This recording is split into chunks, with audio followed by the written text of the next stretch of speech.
అందరికీ నమస్కారం.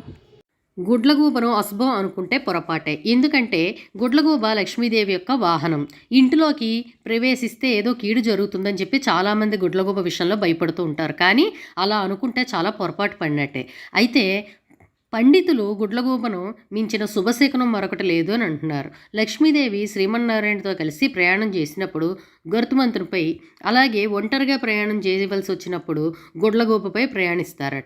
ఈ గుడ్లగూబ లక్ష్మీదేవికి వాహనంగా ఎలా మారింది అనే విషయానికి వస్తే, పూర్వం ఒక వృద్ధ జంట భిక్షాటన చేస్తూ కాలం గడిపేవారట. ఒకరోజు ఆ వృద్ధ దంపతులకు ఏమీ దొరక్కపోవడంతో ఒక చెట్టు కింద ఇద్దరు కూర్చుని బాధపడుతున్నారట. అదే చెట్టు పైన కూర్చుని వారిద్దరి బాధలను విన్న ఒక గుడ్లగూబ వారి పరిస్థితిని అర్థం చేసుకుని బాధపడి వారికి ఏదైనా సహాయం చేయాలనే ఉద్దేశంతో లక్ష్మీదేవిని అనుసరిస్తూ వెళ్ళిందట. లక్ష్మీ అమ్మవారు ఏ ఇంట్లో కాలు మోపేందుకు ప్రయత్నించారో ఆ ఇంటి మీద వాలి అరిచేది. శాస్త్రం ప్రకారం గుడ్లగూబ ఏ ఇంటిపై వాలుతుందో ఆ ఇంటిలోకి అమ్మవారు ప్రవేశించకూడదు. దీనితో లక్ష్మీ అమ్మవారు ఆ ఇంటి నుండి వెనుతిరుగుతుంది. అలా ఏ ఇంటికి వెళ్ళినా గుడ్లగూబ ముందే అక్కడకు చేరి అరుస్తూ చివరికి ఆ వృద్ధ దంపతుల ఇంటికి లక్ష్మీదేవి చేరేలా చేసిందిట. లక్ష్మీదేవి ఎప్పుడైతే ఆ ఇంట చేరిందో వారికి అష్టైశ్వర్యాలు చేకూరాయి.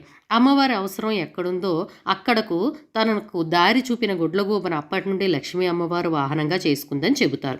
అప్పటి నుండి కష్టాల్లో ఉన్న వారి ఇంటికి లక్ష్మీదేవిని తీసుకువెళ్లే వాహనంగా గుడ్లగూబను చెబుతూ ఉంటారు. తెల్లవారుజామున గుడ్లగూబ ఎవరింటిపైనైనా వాలింది అంటే ఆ ఇంటిలోకి లక్ష్మీదేవి ప్రవేశిస్తుందని అర్థమాట. మీకు కనుక వీడియో నచ్చినట్టయితే లైక్ చేయండి, షేర్ చేయండి, సబ్స్క్రైబ్ చేయండి. Thank you friends.